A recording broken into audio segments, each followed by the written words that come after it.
So hello to you and those online. We have a few folk who join us online. But for this message, I want to say a few words at the outset, because what we're talking about a subject that's really close to the heart today.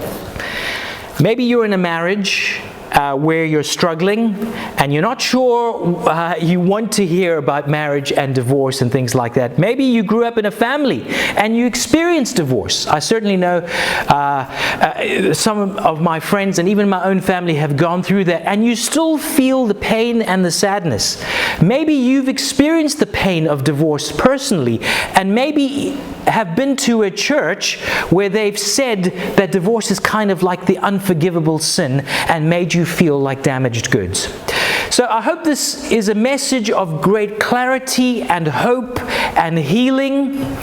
But here's the context of how we got here, right? We're learning together from what Jesus taught on the Sermon on the Mount, and the passage we look at today is part of a section where Jesus is redefining what makes someone a good person.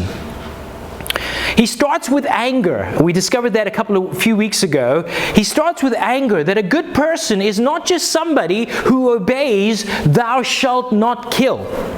Right? It's having a right heart when it comes to love and forgiveness and reconciliation. And then he goes on to sexuality, that a good person is not just someone who avoids adultery, but it's someone who's learned, with God's help, to subordinate desire to what's good. Now, he talks about who is a good person when it comes to divorce, but I need to warn you at the outset that these words of Jesus often look kind of weird and harsh, but here's what Jesus said.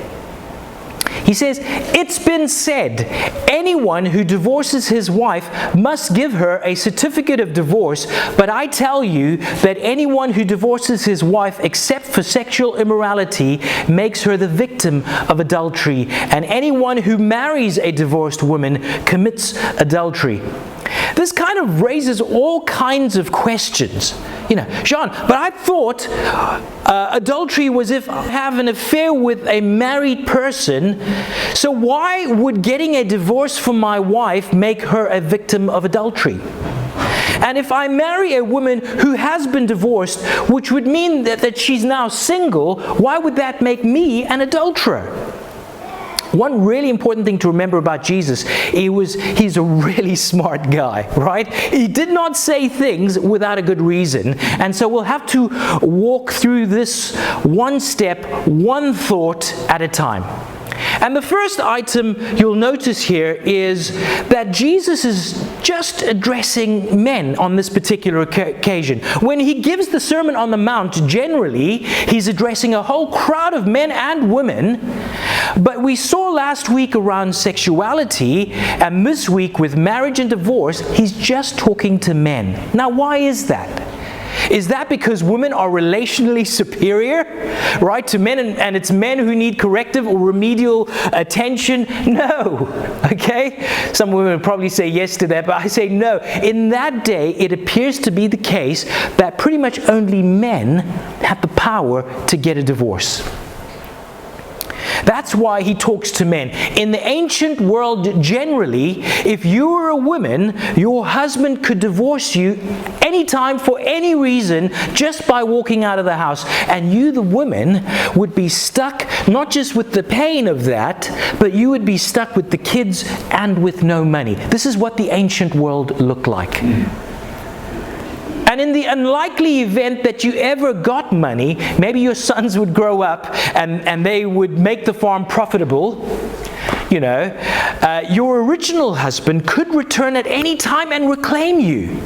And he could not just reclaim you, but the kids and the money. No man is going to marry you if husband number one who left you is still lurking around out there. And if you were a woman and your marriage died, you were in deep trouble in the ancient world. And the law of Moses that we read about in the Old Testament, when you compare it to the ancient Near East, was striking in its concern for women. Moses put it like this. When a man takes a wife and marries her, if then she finds no favor in his eyes because he has found some indecency in her, and he writes her a certificate of divorce and puts it in her hand and sends her out of his house. See, that's from the book of Deuteronomy. The certificate was actually a way of protecting the women in the ancient world. It meant that her first husband could not come back and reclaim her. On the certificate of divorce, a lot of them have been found by archaeologists, by the way, and it would actually say, you are free to remarry any Jewish man you wish. So when Jesus comes along in the Sermon on the Mount, here's what he's basically saying. He says, you know, guys, you've all been dividing up the sheep and the goats like you do, and you've been dividing it like this, that the bad guys are the guys who divorce their wives by just walking out and don't give them a certificate of divorce to protect them. And you've been thinking that marriage exists for my fulfillment. I'm free to divorce anytime I feel like it. All my options are open. And as long as I give her a certificate of divorce, then I'm a righteous man in God's eyes, and I'm in compliance with the law. And in this section of the Sermon on the Mount, Jesus has not been giving laws about anger, and he's not been giving laws like I've been saying about adultery or oaths. He describes the way a person who has surpassing righteousness, true God-given inner goodness, would think and feel and act. And even in our day, can I say that divorce is disproportionately hard on women? And in that culture, it was way worse than it is today. Unless the woman had a rich relative who would take her in as a quasi-servant, and that was unlikely, she basically had two choices. She could remarry another man who would receive her as damaged goods, often as one of multiple wives in that culture, or she could become a prostitute. And either way, she would be living in a sexually degraded, pain of adultery condition. And Jesus is saying that a kingdom kind of husband, right, would recognize that, and that kind of man would be more concerned about the well-being of his wife than he will with himself. A man who's living in the kingdom of God will reject the keep your options open and looking for a spouse upgrade culture, and he would seek his wife's welfare above his own. And he will will the good of his wife. Okay? Jesus again here, he's not giving laws, he's describing, guys, like I've been saying week after week, he's describing surpassing goodness here. But I know for many people the question is divorce ever permissible? And if so, when, from a biblical standpoint, is a huge one. I get that. So I want to look at what the rabbis in Jesus' day taught about divorce, and then see what else Jesus has to say on the subject. And we've already seen that Deuteronomy mentions divorce on the grounds of indecency, and in the Hebrew language, that was on the grounds of a cause of sexual immorality. So that was one ground for divorce where there would be permission to remarry. But then we wonder, what about other cases? What about when there was abuse or abandonment? Well, those cases were covered in the Old Testament as well, in kind of a roundabout way. What happened, just in terms of what happens if a man takes a second wife, which would happen in the ancient world. And so this passage is designed to protect the rights of the first wife. And so it goes on to say, it says there, if he takes another wife to himself, he shall not diminish her, that's the first wife, he shall not diminish the first wife's food, her clothing, or her conjugal love. If he does not provide her with these three things, she is free to go without payment of money. Once again, the law was seeking to protect women in the ancient world. In the ancient world, when a husband took on a new wife, the second wife tended to get the good stuff. the iPod, and the whatever else. Do you get what I'm saying? They got the good stuff. And the law said when he made a vow, when he married his first wife to provide support, food and clothing and love, if he breaks that vow, she's free to leave to get a divorce, and that would mean getting a certificate and being able to remarry. And over time, rabbis looked at these two passages, the one in Deuteronomy and the one in Exodus, and they said, here's the overarching principle involved. That marriage is a vow that covers three areas. Fidelity, and that means no sexual unfaithfulness. Provision, and love, and that means sexual intimacy and affection within the context of marriage. And when these vows were broken, the victim of the broken vows has the right to get divorced and remarry. And can I say that rabbis would debate what constituted breaking these vows endlessly. How much food? What kind of clothing? So they would debate about these issues, and they would make rules about conjugal love. Rabbis said that husbands had to offer to be intimate with their wives twice a week, or she could divorce him. Right? That was one group of rabbis' suggestions. This is from the ancient rabbinic world, guys. Or rabbis would sometimes teach once a week if he was a donkey driver. Right? It's kind of like if a truck driver of our day who's on the road a lot. Or, this is another ridiculous one, if the husband was unemployed, he had to offer every night or she could divorce him. I'm not making this stuff up. Now, did rabbis believe there could be biblical grounds for divorce around abandonment or abuse? Of course they did. Abandonment was an extreme form of breaking the vow to provide. Abuse was an extreme form of breaking the vow to love. So that was the rabbinic framework to understand marriage and divorce and remarriage. In Jesus' day, there was a completely new development. Two of the most famous rabbis a few decades around the time of Jesus were named Hillel and Shammai. And Rabbi Hillel had a new interpretation of Deuteronomy 24:1. He claimed that it said a man could divorce his wife for a cause of indecency. And when it said that, it meant any cause at all. Rabbis in Hillel's school decided that this any cause divorce was available only to men, and any cause covered any fault you could conceive of. They wrote down different potential ones, and I'll run through those. Rabbis said things like, if she spoiled the dinner, if she walked around with her hair unbound, can you believe it? If she argued in a voice loud enough to be... This is a new kind of divorce in Jesus' day. It's called any cause divorce. And one drawback to any cause divorce was it was more expensive. If you could prove that your wife was guilty of breaking a vow like adultery, then you did not have to pay back what was then called the ketubah. Okay? The marriage inheritance promised at a wedding. But if you did the any cause divorce, just divorce her because you didn't like her cooking or something, then the husband had to pay this price back. That's a picture of the ketubah. So Hillel is saying there's now a new divorce option that's available to Israel.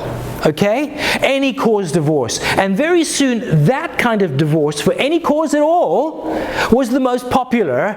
And many of you know of a case in the Bible where it was actually considered. Do you remember Joseph? When Joseph found out that his fiancée Mary was pregnant, we're told, and the verses will go up there, because Joseph did not want to expose her to public disgrace, he had in mind to divorce her quietly. In that day, even when you were engaged, to break off the relationship required a divorce. And when the text says that he thought about doing it quietly, that's not a vague adjective, by the way. It's actually a technical term. It meant he would not call her an adulterer in court. That he would get an any cause divorce. That meant that he would pay the price, the ketubah price. he would pay it. And that meant he would support the child. So any cause divorce is based on the interpretation from Rabbi Hillel that says Deuteronomy was saying you could divorce your wife for any cause. However, Rabbi Shammai and his followers, they disagreed. They said, no, that passage of Deuteronomy refers only to sexual immorality. So only breaking that vow, or the vows of provision and love from Exodus 21, were legal grounds for divorce. They said that any cause divorce was wrong. And so in Jesus' day, this is a massive debate. It's a big debate. And we're told one time some Pharisees came to Jesus to test him, I would say to trap him, and they asked him, is it lawful for a man to divorce for any cause? Do you hear the words that they're bringing to him? And when they did this, they were not asking Jesus, Rabbi, is divorce always against the law? That was not debated. Divorce is in Moses' law. It was done in the case of vow breaking. No rabbi would ask, is it lawful for us to follow Moses' law? What they're asking Jesus here is, how do you interpret Deuteronomy 24:1? Are you a Hillel guy or are you a Shammai guy, in other words, right? And the Pharisees already knew that Jesus rejects the any cause school, that you can divorce your wife for any reason at all. He's already talked about that. They know that he's a Shammai guy on this one. Here's why it's a trap. Some of you might know that the ruler of Galilee back then was a man by the name of, anybody remember? Herod. King Herod. Herod had been married to his first wife, and then he'd fallen in love with a woman by the name of Herodias. Herodias was already married, by the way, to whom? To Herod's brother.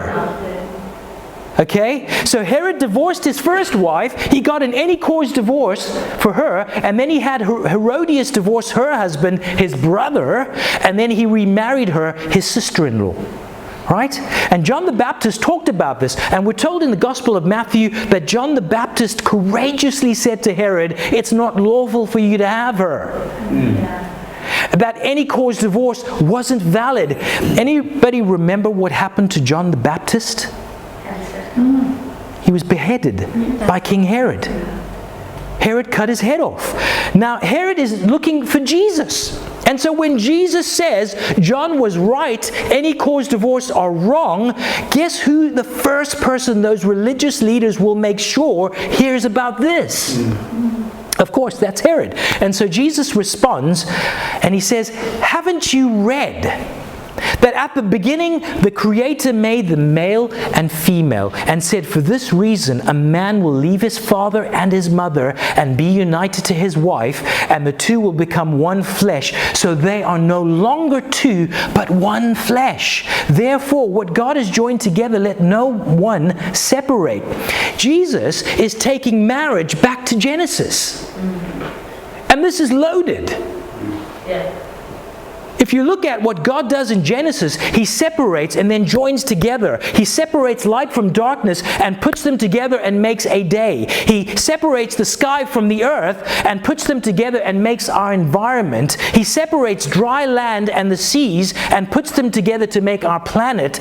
Creation is God separating and then joining together to defeat chaos and to make shalom. And then He creates man and He makes a woman. Does anybody remember what He makes her from? Rib. From the rib. People wonder, that seems a little unscientific, right? Well, there's an Old Testament scholar named John Walton, and he writes brilliantly about this. That word rib is much better translated side. And you'll see that in footnotes of newer translations. In other words, the writer is not just describing the process of the physical construction of the woman's skeleton. The writer, listen to this, guys, he is naming God's intent about the nature of man and woman in marriage. They are created with equal worth. They stand side by side, guys.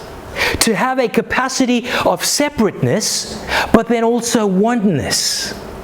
side by side. God separates day from night. God separates sky from land. God separates sea from land. And now male and female are made to be separate so that they can be joined together. And the two shall become one flesh. This is the new creation.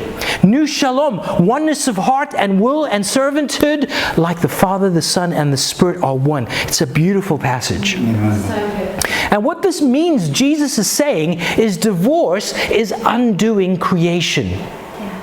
It's unraveling shalom. And that's why Jesus says, what God has joined together, let no one separate. That's why the Bible is so serious and so severe about divorce. And if you're feeling a little heavy right now, if this feels a little weighty on you right now, if you've been through this pain, I want you to imagine how the disciples felt when they heard Jesus teaching this stuff. When he got done, when he'd finished talking about this, their response was this. The disciples said to him, if this is the situation between a husband and wife, it's better not to marry. In other words, if I'm going to be stuck with her, who in their right mind would do that?